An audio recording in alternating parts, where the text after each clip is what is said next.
Hello and welcome once again to another exciting episode of Releasing Your Inner Dragon with Drake and Marie. I am one of your hosts, Max Alexander Drake, world-winning novelist, game writer, everything, comic, teach it all over the world. As always, I'm here with my co-host Marie. Hi, I'm Marie Mullaney. I'm the author of Sangwheel Chronicles, and I have a YouTube world-building channel called Just in Time Worlds. So today's going to be an interesting topic. But before we get to it, remember, and I know you've heard this a million times, but seriously, it does actually matter. Add us to your favorites, like it, subscribe to it, whatever you got to do. And really, for me, the most important thing is I know you know other writers. Don't be selfish. Share this with them. If you're getting something out of it, don't you think they would get something out of it? Trust me, it's not a competition. Share this on your socials, on whatever, in your writers group. Tell people about it when you're at a writers meeting. Say, hey, Releasing Your Inner Dragon kind of helps me. You should look it up. That's really, really would help a lot for us to continue doing this stuff. So, all right. So let's get into this. This is going to be an interesting one. We've been, we're testing a lot of things out on this podcast. We've been, some of you are really enjoying listening to us plot a book, and we're going to start writing it. And so that's really cool that we're doing on this. We've done we actually did a reaction video that YouTube denied, and I'm trying to get that posted somewhere else.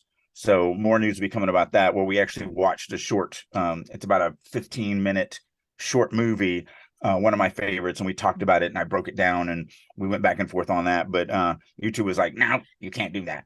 It was really fun. And then they were like, no, you're using too much of the other person's video. It's like, really? Because that video is 15 minutes long. Yeah, but that video is 15 minutes long, and ours is an hour. Like, we did a lot of pausing. We added a little bit to it. And anyway, we were using it for a lesson. We were actually teaching writing, and yes, it's video, but I do like using video to translate into prose. So we'll try to get that up somewhere else. If nothing else, I'll throw it up on maybe Drake U, and we'll send a link to it or whatever. But we've kind of gotten away from grammar and writing and stuff like that. It's been a little while. So we want to get back to what the core of this show is supposed to be, which is how to be better prose writers. Mm-hmm. We almost did a thing on grammar. We're going to save that. And it's really my fault. I wasn't 100% ready. I ended up getting up at 3:30 this morning and not quite sharp enough to just dive into grammar. But this is going to be interesting. We've kind of touched on this topic a couple different times in the past, but we really wanted to focus on this one aspect of creating the everyman for your story, why it's important, why you should really pay attention to it as heavily as you can. It's going to combine some of the other topics that we've talked about, like not starting in a dream, not starting in a fight scene, or, if you are going to do those things, why you have to take such great care to make sure that they don't fail. The reason why, the publishing industry is interesting. When they tell you not to do something, it's not because they don't want you to do it. It's because 80% or 90% of the people who try it fail miserably. And so instead of encouraging those one or two people that could actually pull it off, they just tell everybody not to do it because it's easier for them. So, it's just kind of the way it is. And I get that. They're dealing with a lot of people and a lot of different skill levels. And so it's easier just to deny certain things. So when I say don't start in a dream or don't start in a fight scene or whatever, what I really mean is you're starting behind the 8 ball. If you don't pay attention to exactly perfectly what you're doing, you could really end up losing a lot of readers right there in that chapter. So, and actually, Marie, you were the one that threw this out there. You got me all excited about it, but why don't you kind of start us off and kind of what you said to me at the beginning of this when you were like, this is what I want to talk about and why. So I was going through a critique on a story and the writing was really solid, right? So I had very little bad to say about the writing or anything like that. But it started with an action sequence, and it was a 10-year-old girl, right? It's a 10-year-old girl POV, which is a character that you should have almost instantaneous sympathy for. I mean, they don't come much cuter than 10-year-old girls, It started with her running behind her master, in this case, not a slave, not in a slave master relationship, but like an apprentice. Yeah, mentor relationship. In fantasy language, you sometimes need to specify. Right. We So still call them masters. Yes, that's But like Master Splinter. Yeah, Master Splinter. Man, I love that show. Anyway. So she's running behind her mentor, and then she flashes, like, that's the opening paragraph. The next paragraph flashes back to she had just been woken up. And I was like, well, why don't you just reverse these two things? Just have her wake up and then run. And then as the whole like paragraph unfolds and they're being chased by monsters and whatever, I'm like, yeah, but why do I know nothing about the girl? So every time something happens, there's like a little, I don't want to call it a flashback, but it's like a past perfect tense, where the girl's basically thinking back to what the events that had led to this moment in this kind of action sequence. So I'm not experiencing the action, firstly, right? So instead of just experiencing the action as it runs, I keep having like the relationships explained, because now I have to be explained that actually she has a really stern mentor and she got a hiding yesterday. Right? Now, I get to explain that because she stumbles across the corpse of the dude who'd caused that hiding. Then she kicks the corpse. Now I'm like, okay, but now I've lost sympathy for a 10-year-old girl who, yes, she got a hiding because of this dude. But saying that somebody deserved death because they got you into trouble is kind of like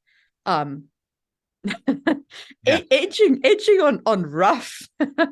That's a rough introduction to a POV, even if it is a 10-year-old girl. Well, and so okay, go ahead. I mean, it's almost worse because it's a 10-year-old girl, right? Because that's kind of sociopathic. But regardless, the biggest problem, in my opinion, was it felt frenetic, because it wasn't, and not frenetic in a good way, not the way that combat is frenetic, in a bad way, because it's trying to pack all of this world building, all of this relationship building, everything is trying to be packed in these little flashbacks in between stuff happening. And it was just chaos, And as I said, there's nothing wrong with the writing. It wasn't like I had problems with the line editing or anything like that. It was showy. It was all of those things, but I didn't feel the character.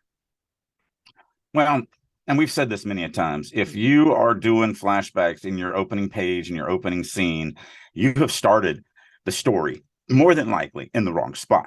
I mean, that's just the way it is. But it's amazing to me how many people miss the order of things. This happened last night in my writers group. It's been a while since I've actually said that, but this happened last night in my writers group. There's a line, something about, and I'm not going to do it verbatim because I don't want to, because he is an avid listener to this, so he'll know I'm talking about him. But there's a line, something like, hey, you're friends with so-and-so because you have this thing on you. And the very next line is the character answering him, I am friends with that guy. How did you know? It's like, literally, he just said, I know you're friends with this guy because you have this thing. Why would you now ask me how I know? Like, it was just, and nobody at the table noticed it. And it was like, so some things like that can slip through. Now I'm being very, I'm putting more emphasis on it than it was, but it literally was that. And the chronological order of things is vitally important to making sure that your audience really understands kind of what's going on and sees everything. And that's why I hate flashbacks so much. Now, it depends on what you're doing. Like, every time I come to this, a lot of people hit me with the first chapter of the Genesis Oblivion saga in it. It does, but the chapter is designed to show that flashback. Nothing happens in the chapter but the flashback. So it's not like I'm doing this, we're running from monsters and we're having this huge thing. And by the way, also I'm trying to give you all this other information. The chapter is a dude in a cell and the camera never leaves the cell and no one ever enters the cell. It's designed to give you this flashback? Why didn't I, why does that exempt me from, well, you didn't start the story in the same place? Well, it's because the flashback starts when he was about a year and a half old and goes until yesterday. So it's these little slivers of moments of time. And the way it's introduced is somebody is actually probing this character's mind. And so he's, this person is pulling these little memories out. And so it reads fine. Again, it's not that you can't do this stuff. It's that you have to think about how you're going to deliver it to the audience so that you aren't confusing them. In a way, like I almost do what this dude does in my new entrance to the Hidden Blade, which I'm in the process of editing, because you see, you infected me with this editing. But anyway, so in the Hidden Blade, I have Louis packing, and then he picks up a gift from his daughter, and he thinks like his daughter had given this because she had given it to him before he left home. It is fine to do that. It's fine to, but not when it's like one day back, not when it's like yesterday, because if it was yesterday, then just start the story yesterday, and he's sitting there reflecting, he's busy packing. There's not like a ton of other stuff going on. The scene is designed to give this backstory information. Yeah. So I'm not really worried because, he did something recently, and it could have been when he did that thing. So I don't know if I put a time limit on it. It's really about how you craft the scene. So yours is a lot like mine, where that scene is there because I don't need you to actually experience this stuff in the past. What you actually need are these heartfelt moments of these memories. But I don't need you to relive these memories. I just need you to make sure that you understand about these memories, because those memories connect to, like memories connect you to the lion dude, Clanger. And that's what the scene is designed to do. Whereas it sounds like this one that you're critiquing, that scene is designed to give you this action sequence. And we're also going to give you this other stuff that slows down the action, that has nothing to do with kind of what we're doing and so on and so forth. So my biggest problem is actually around, as you say, slowing down the action. Because the action was actually quite well written, but because you're also trying to world build, to magic build, to tell me about the religious order that this chick's in, to tell me about her relationship with her mentor, to tell me about her relationship with a warrior they meet on the battlefield, all of the stuff's getting packed in. So I'm not enjoying the action. I'm getting like crowds of other information, and that's what doesn't work. Right? And the same thing I feel happens with people who haven't world built and then try and pack in an action sequence with their magic. Like the combat is the first place where they introduce the magic. You haven't seen anything about the magic, and then it's just crazy, right? Now, I do a combat sequence without introducing my magic in the prologue of the book, but I also don't bother to explain it. I just toss the words out there, show the effect, and on I go, Right. I skim over it so fast, the reader's going like, wait, was that magic? Because of that, because I'm like, I will get to it. You just chill, you read and chill, and I will get round to explaining it eventually. And that's where I fall into the readers are a lot more savvy than a lot of people give them credit for. I don't do any, as anything. So if my character is a seasoned mage and he's using his magic, I'm not going to explain any of it because he's not going to explain any of it to himself. And so therefore, but I am going to write it in a way, and I'm going to make sure that my sentence structures are in a way so that you should be able to infer what you need to infer so that you can understand what's going on. Plus, you should be a fantasy fan. So that's it for me as well. I'm like, readers of fantasy are not like, they know that there's going to be weird words. They know that there's going to be magic, or at least they should, because otherwise, like, why are you picking up the fantasy genre? So like you read and you go like, I'm sure the writer will get around to explaining how this works, or show me enough that I can figure out how it works, or whatever the case is. But so that was my problem with how the student did it. And I've seen it as a trend in so many fantasy books recently. They open up with this action or this quick entrance into battle, or it's all like action, action, action. I'm like, but A, why do I care? Why do I care about this character?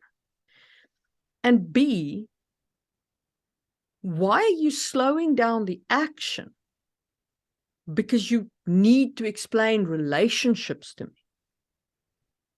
If I'm reading action, I wanted to read it fast. I want to read it like I'm in the fight. I can't read it like I'm in the fight if you have a monster bearing down on you and you're thinking about the trouble you got into yesterday, because that explains your relationship to your mentor. Is that what you're thinking about when a monster's barreling down on you? No. And that's, again, my entire career, not my fans. None of my fans have ever said anything about it. But the industry, the one thing that I've gotten docked on in every single industry that I've been in, all the different publishers, all the different, games or whatever that I've worked for, it's always been, man, you start the story out a little too slow. You need to, like, I told the story about Patrick LaBruto with, the lion fight scene. And I was like, it's not going to work. And he's like, yes, it is. It trust me. And it didn't work. The industry is still in this, Michael Bay, you got to have huge explosions, and that's what hooks people, and it isn't. And I'm a firm believer of that. I'm a firm believer, and only because it's been proven to me over the last 20 years that fans want to care about the character first, and then you can do anything you want, and they'll take that to heart. And so that's why I always, my stuff tends to start a little slower, and that's why in video, TV, and movies, that's where it becomes more difficult for me, because those are very time limited. And so, as a novelist, I've got like as much time as I want, as long as it's interesting. Like we talked about the opening chapter of Our Dairy in, the Genesis rewrite. It is almost 5,000 words of nothing. He wakes up, he goes downstairs, he eats breakfast, he goes off to farm. That's it. That's all that actually happens in the story. And yet no one will put that chapter down. Like, it's interesting from the moment he wakes up to the moment, he lays back and looks at the clouds in the sky. Like, every bit of it is engaging and exciting, and not exciting as in there's a lion dude in the middle of a coliseum fighting a bunch of people that are trying to kill him, but definitely gripping and interesting. And at the end of it, you actually give a crap about the Arderi character.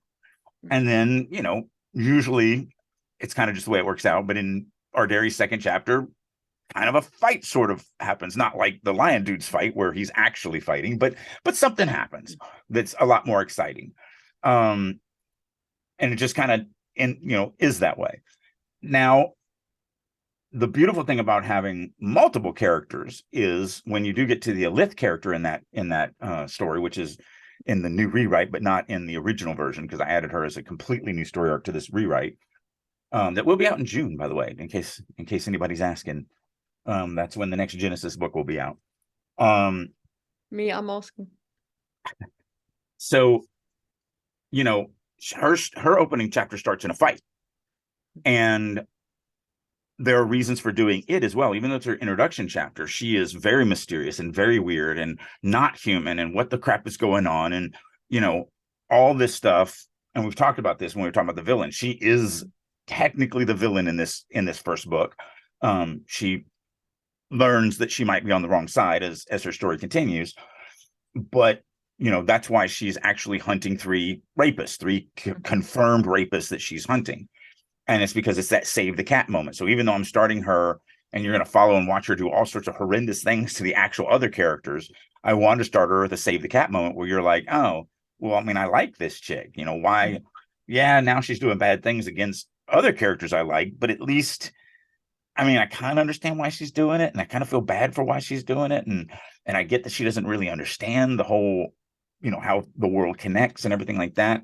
So, again, it's very methodical on how I write and how I think about characters and story development and everything like that. It's not, again, I'm not a pantser.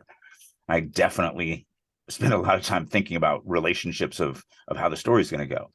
But all that boils down to the everyman moment. For her, the everyman moment is her being a tool for her boss, and you getting kind of locked into that, and kind of understanding that she's not in control of jack crap in her life. She is nothing but a tool, and there's a lot of infighting within this organization. So you get all that from that chapter.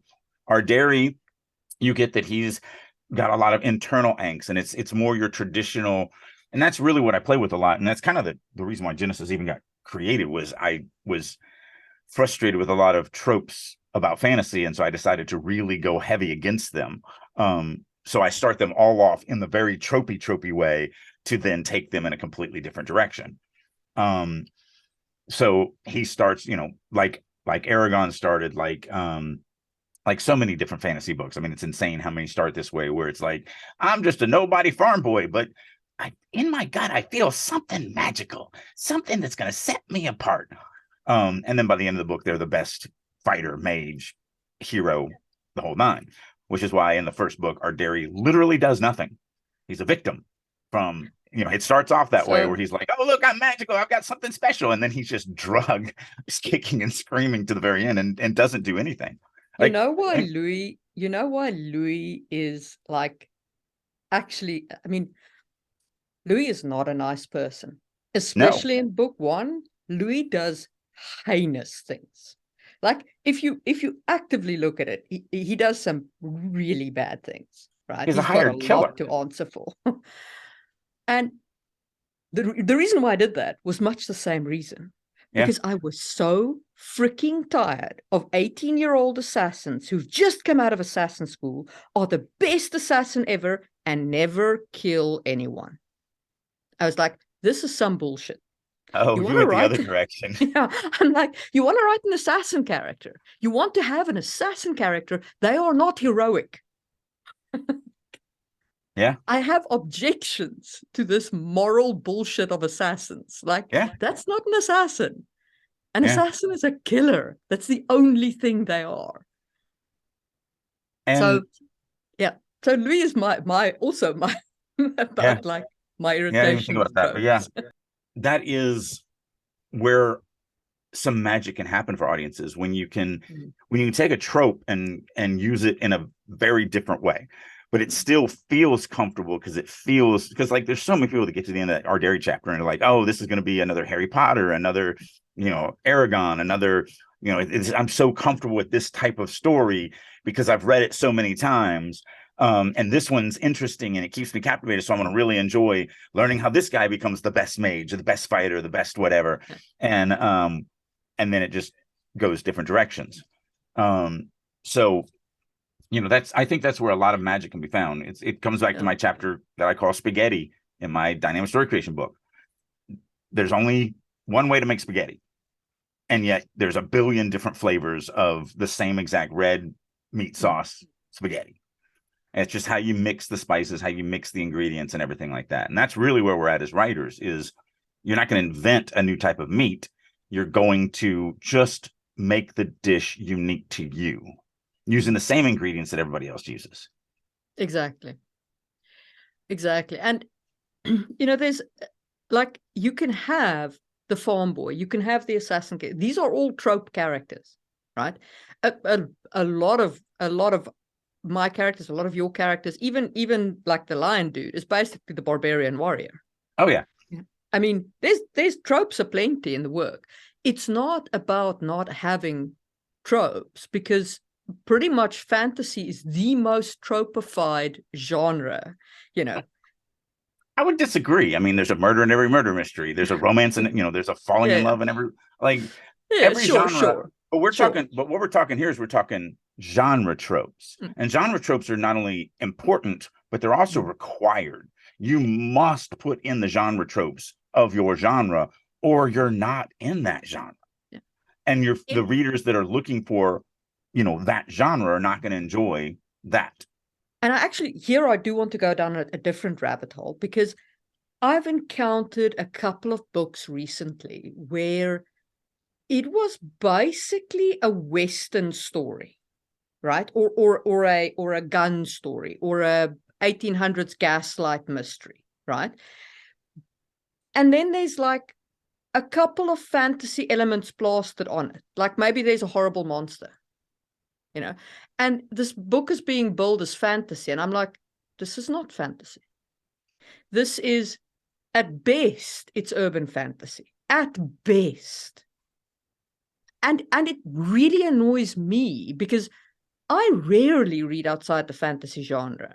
Right. And I don't like reading, if I'm reading urban fantasy, like I have chosen that urban fantasy very carefully because I don't like most urban fantasy. I definitely don't like most Weird West.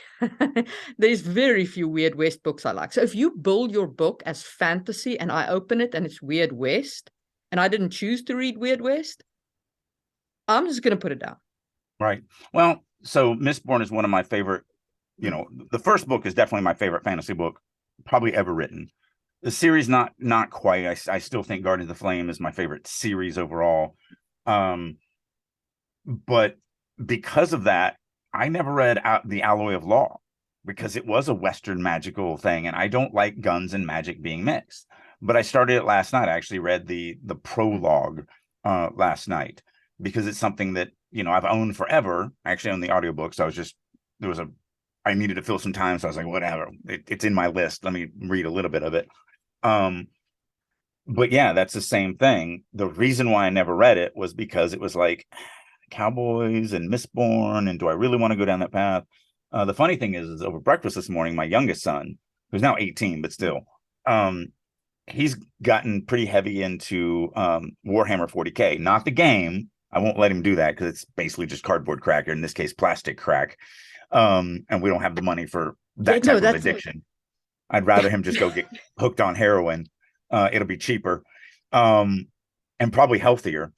But he's gotten really into the lore. And I was like, not my thing. But, if he starts reading, because he's not a reader, my oldest has literally read the entire internet and is waiting for the internet to produce more content so he can read some more stuff. But my youngest has just never been a reader, like a few graphic novels that I've gotten him to read and stuff like that, but that's about it. And, but, it's kind of the case in point. Like, I really do love the orcs of that. So if you're not familiar, the orcs in that, so it's a modern day world, where everything is technology and all that, except for with the orcs, none of their stuff works. Their combustion engines don't actually work. Nothing works. The orcs' magic is if they just believe in something, it is. So they just believe the car will go forward when they push the gas, and it does. The engine doesn't do anything. None of the actual equipment actually works. And then, they believe if you put red paint on it, it will go faster. So I'll tell you something that's really freaking awesome about it is in one version of the game where you do the models thing, because of course I've done Warhammer 40K. Yeah, I've never played it because I can't get hooked on another type of heroin. In one version, if you paint on the orc models, if you paint the red stripes, they give you one extra movement. Because red stripes make it go faster. Right. And so that's, from a world building standpoint, that is really, really cool. That this entire race's magic works off of belief. They just believe something will happen, and it happens. So that's really cool. Warhammer 40K, like I am in two minds about guns and fantasy. To me, it very much depends. So Warhammer 40K, I freaking love it. I love the lore. I love the world. I own all the role-playing games. I regularly run in it because it's amazing. Never actually played. So there's one version of the game where you get to play Space Marine. So you this like 8-foot tall, wearing power armor, juggernaut striding the landscape, like misting, chaos demons and stuff like that. It's fantastic. And there's one version where you like investigators in a horror scene, and then there's one where you're like space pirate and a space pirate captain and his crew on a ship and so on. It's great. But Warhammer 40K, the lore, the guns, everything works together. It's such a tightly built world. Shadowrun is the same way. Yes. And I have played Shadowrun, and I've written for Shadowrun. I love Shadowrun too. Oh, love Shadowrun. But it's still not my game of choice. It's still not where, and I was a little tainted. The first FASA version of it didn't actually work. like that you bought the books and the system was broken. The system is But terrible. Catalyst has done a really good job with the 5th edition. I think even 6th edition is out or coming out. Fourth edition was playable. So 4th edition of Shadowrun was the first one that was playable. Previous to that, what we used to do when I think 4th edition was Catalyst's 1st edition, if I remember correctly. Yeah. And then their 5th edition is actually, that's what I wrote in, was the 5th edition. What we used to do for Shadowrun previous to that, in like edition 1 through 3, is you played with a lore and you ignored the system because it didn't work. Yeah. Yeah, I mean, I still own the original FASA stuff over there. And it just, we read and tried to figure it out, and it's impossible. Just didn't work. Anyway, we're way off subject. No. Let's bring it back. But getting back to guns, just on guns and fantasy and building fantasy worlds, because I feel that this is kind of on point, is you can include all of those modern things. You can do it science fantasy the way Warhammer 40K is, because Warhammer 40K is science fantasy, right? Right. A lot of the stuff works by hand waving, and there is magic, but the magic, the technology, it's all integrated. It all feels like it's a real world. What I've seen is like, it's actually the West, and then somebody slapped a fantasy label on it. And it feels like somebody slapped the fantasy label. Right. You're talking about misgenrering. Integrated. Right. You're talking about misgenrering something. Yeah. There's like somebody flashes magic, but there's no consideration for how that impacts the technology. Right. And that doesn't work for me. Yeah. There's a Wild West role-playing game that I played that was really cool. Weird West? Maybe. The system used playing cards instead of dice. Weird West. Yeah. Okay. We only played it a couple times. I still have the books over there, but really cool. That was incredibly fun. But yeah. Anyway, way off the subject of the everyman character. Yeah. Now we're just talking about the every role-playing character. But no, I mean, so getting back to this, the reason why this is so important to understand about not starting in backstories and not starting in, an action that you haven't connected. If you can come up with an action series that you can connect the character to, which I feel I do in like Elith's opening chapter, I feel like I connect you to her, and then you're also in this action scene. Then great. If you can do it, you can do it. The other nice thing is that's the 5th character I've introduced in the story. So you've had a lot of time. It's chapter 13. So you've had a lot of time. You're about 50,000 words into this puppy by that point. Before you get to her chapter, you're invested in the world, and the nice thing about that is I also cheat when it comes to anything the readers know. So that's another thing that I see other writers making a mistake, where they're like, well, this character doesn't know this aspect of the world building, but the reader does. Don't repeat it.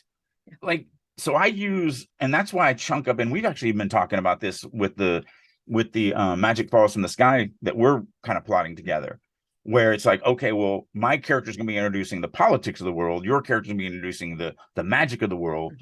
And so that when I do need to deal with magic, I'm just going to write it as he knows it. I don't have to explain anything. I don't have to describe anything. I don't have to do anything. It just is, because the reader already will have known, because of the other characters' chapters, what needs to happen. The same thing, when you're dealing with the politics of the city, you won't have to explain the politics of the city, because unless it hasn't been explained yet in one of my chapters. But even if my character doesn't know, even if Buri doesn't know about the politics of the city, I'm still not going to have somebody explain something that the reader already knows. I'm just going to summarize it with something like blah, blah, blah, explain to her the political structure. I'll come up with a better line of prose than that, but Right. But no, dropping those tells are actually very important because what is the piece of information that we need to give to the reader? Burry learns this thing that you already know. That's the information. That's you can do that in one line. Yeah. It does not need Burry to be spent the next 3 hours in the library studying about the council, its origins, and how it works together. Boom. Yeah. That's not going to happen, but I'm just saying. Yeah. Because I don't know if there's a library in this story. I don't think, and if there is, we won't actually go there, because we're going to almost instantly go down to the surface of the planet and have a death-defying race to finding treasure. Burry is not a library kind of character. That's not True. true. That's not. But the point is you don't cover in detail when all you want to convey to the reader is this. She learns this thing that you, the reader, already know. Right. But it's still very important to establish who the character is. It's still very important to establish relationships. Even if your everyman moment is a couple of paragraphs, if it's intense enough, if it connects me enough to the reader, fine, right? But don't start me off with bullets flying over somebody who I completely don't know. Now, I do it in the prologue, but I do it in a prologue. Well, but you also don't do it in anything big. So I don't. Brandon Sanderson's still my second favorite author, and even though I was not impressed with the prologue of The Alloy of Law, I really wasn't. It had a lot of mistakes in it that I actually slapped my literally first time writers group members for doing, and so that was a little disappointing to read some of this stuff. However, the big thing, because the little things, whatever, he's writing a lot of words, you're making mistakes when you're writing that fast. He doesn't have a lot of time to get everything edited anymore because he just produces so much so fast. I'll give him all the passes on stupid little, like there is a time in there where he wrote, blah, blah, blah, he thought to himself. And you've all heard me say, like, don't do that. You can't think to anybody but yourself. So unless the world has some type of telepathy, and then you have to work that in or whatever. But 99.9% of all books, when your character's thinking, they're going to be thinking just to themselves. And so that's a little disappointing to read in that. Now, that being said, in the prologue, you meet this character. He's on the hunt for a serial killer. He catches the serial killer at the end, but the serial killer has his partner with a garrote around her neck, and she's on her knees in front of him. And he does set up this moment where she saves his life from this guy with a bow that's going to kill him.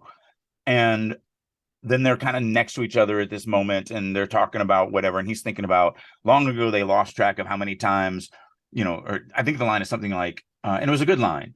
They used to keep track of who was ahead in the saving the other's life, but they'd long ago lost track of that. And that's great. That's a great little line. Then there's a throwaway line where he says he loved her. And it's literally after she's left him, and he's like, he really loved her.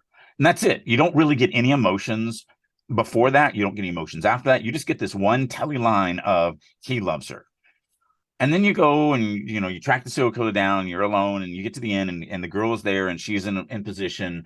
And because they've been working so long together, they actually have this blinking system to let, because they've obviously been the hostage many, many, many times, and the other person's been the rescuer many, many, many times. And so they've got this blinking system to kind of line things out. And so they use that, and he shoots the bad guy, but magically he pulls her in front, and the hero shoots his love right in the middle of the forehead, or maybe it was in the eyeball, whatever. And as a scene that sounds cool, except for I don't care. Yeah. I don't feel love for this girl, because first of all, the scene never really connected me to the main character, the narrating character. And this is the prologue, so I don't even know if this is the main character of the book. I think it is, but again, I haven't read it. But not only did I not get connected to the narrating character, that one throwaway line of he really loved her does nothing to make me love her. So when he shoots her in the forehead or in the eyeball, whatever, and she dies, I don't really care. It doesn't do anything. It's not that I don't care. I feel nothing. I don't feel that he's lost something. I don't feel that he's hurt. I don't feel that he's gained something. I don't feel anything, because I don't feel that relationship. And so I really, that was the big disappointing thing for me in that prologue, was that And again, it starts in an action sequence. Oh, because it starts right in the middle of him dodging bullets and getting shot at, and this thing happening in this town where he's hunting the serial killer. And I just don't care. None of it matters to me, because he didn't do anything to make me connect to the narrating character. Didn't And if you fail to connect me to the narrating character, then I don't care about anything they care about. And telling me they care about something does not make me care about that something. You have to connect me. That's why the everyman is so important, because you need to make me care about this character. Then you need to make me care about what they care about. That way, when they lose what they care about, I lose what I care about. And that's the magic of it. Yeah. See, now, I do in my prologue, as I said, I do in both my prologues. I start you in the middle of the action with a character you don't know. But I also kill that character in that prologue, because those prologues are villain prologues. It's just that I don't write from the villain's POV. I write from the peripheral narrator, who is one of the villain's victims. Right. So what you're getting is, what is the villain doing? That's what you're getting in the prologue. And in the first chapter of The Hidden Blade, I refer back to the events of the prologue. So you immediately get the context of, oh, that was what I was reading. And I keep it short, because of all of those reasons. It's also interesting to read just cold. And that's what you're looking for. And how many movies, mystery movies or murder movies or whatever, start off the exact same way, where the camera is following this person, you're interested, they do whatever they do to make you interested in them, and then that person dies. And then in the next scene is when you meet the actual character that's the hero of the story. That's happened a million times, and it can be done really well. Another thing, just because the scene popped into my head, 12 Monkeys with Bruce Willis. It actually starts off after the inciting incident. The world's already destroyed. He's already been a prisoner. He's already being used for scientific experiments, blah, blah, blah. Now, they cheat because they're video, and video gets things that we prose writers don't get. But one of the most brilliant things about that is the freaking postcard. And they use that postcard throughout the entire thing. But you want to connect the character to what they love to give me insight in the character. So he's in this prison. He's got nothing. His life is crap. And yet he's got one postcard. It's not even written to him. It's the front. It's the picture. It's a beach scene. And when the Bruce Willis character looks at that and touches it, and you just get this. And again, it's all video. So it's just Bruce Willis visually acting, and that we would have to write this if we were doing this as prose. But that postcard really lets us know so much about not only the character's position in the fact that he's never going to get anything, and he's just the best he's going to get in life is daydreaming about a dirty, bent up, creased picture of a beach. Like, that's it. That's the best your life is ever going to get. And it does such a beautiful job of connecting you to that character. And so as a prose writer, that's what you're looking for. You're looking for something very easy and very simple that is that magical moment that makes the readers go, oh, I really like this guy. I can relate to this girl. I get what this person is experiencing in their life. And opening up in a gunfight, opening up in a sword fight, whatever, is not always the way that's going to give you that information. And maybe you want to do that in your chapter 1. But in that case, and I want to give a shout out here to an indie author called Will White. In his prologue, what he did was he gave you the main character as a child, and the main character experiences this moment where he's going for a magical testing at 8 years old, and he completely fails it. Like, he doesn't have enough magical energy to do anything with it. Right. And like the devastation of an 8-year-old. And he really puts you into that 8-year-old's head, like for that prologue period. And then the first chapter is that kid at 16, like fighting a beast, trying to get to this like fruit that will give him a little bit more energy and stuff like that. So it opens in an action sequence in chapter 1, but you have the prologue to have the everyman moment. And I mean, I guess you could do it that way. Right. But give me some way to connect to the character before the bullets start flying.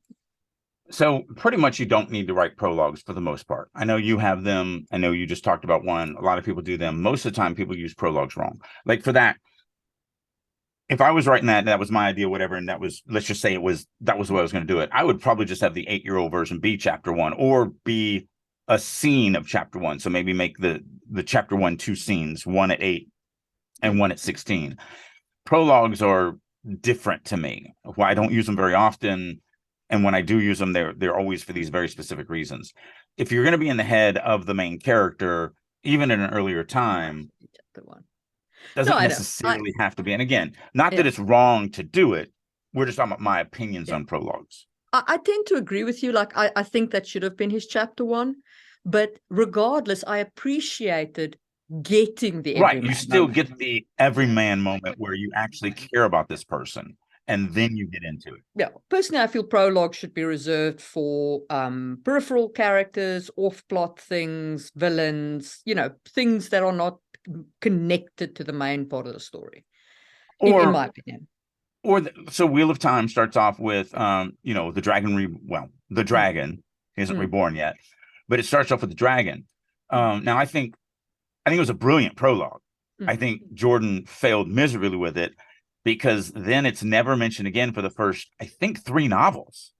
So by the time I actually got to something that made it relevant, I was actually like, I feel like I've read something about this. What was it? I don't remember. And then when I reread the thing later, now the prologue was like impactful, but it took so long to get there that, and I think that Sanderson did a much better job with that in Way of Kings.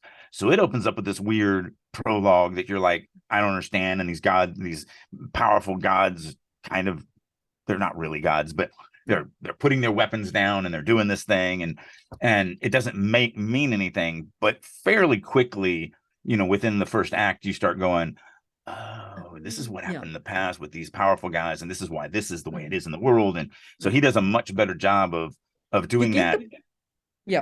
In my opinion, a prologue, especially in a first book, your prologue needs to pay off fast, because if you have new readers picking you up, they don't maybe know you, so they're like, I don't know if this is going to pay off. Am I wasting my time here? So you want to give them a sign that you do pay off, right? Which is why I don't think I've ever done a prologue in a first book. I want to give you the character. I want you to fall in love with the character. I want you to connect with the character. I want you to fall in love with what they're falling in love with. I want you to care about what they care about. And then I'll do a prologue in the second book if I need to, because now you have an entire novel under your belt. You understand the world, the magic, the characters, the conflict, what's at stake. You're invested, and now I can give you this. And I do that in the Genesis. So you go into there's actually 2 prologues at the beginning of book 1, or book 2. I'm sorry, and they're completely different. So and they're both there for completely different reasons. But yeah, it just kind of depends on what you're trying to do. And again, this is why I always go back to on purpose, by design, because it was a choice, not a random, oh, this will be cool, I wonder if this will work. No, I've already thought about that. I've already talked about that. I've already, bounced that off of all of my alpha readers and like, hey, this is what I'm thinking about doing. What do you think about this? Where do you think my pitfalls are? What do you think would be the advantage of this? And then really tested it out and worked on it. So, and I think that is a good note on which to end this podcast.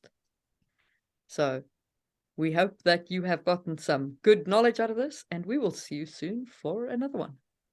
Bye.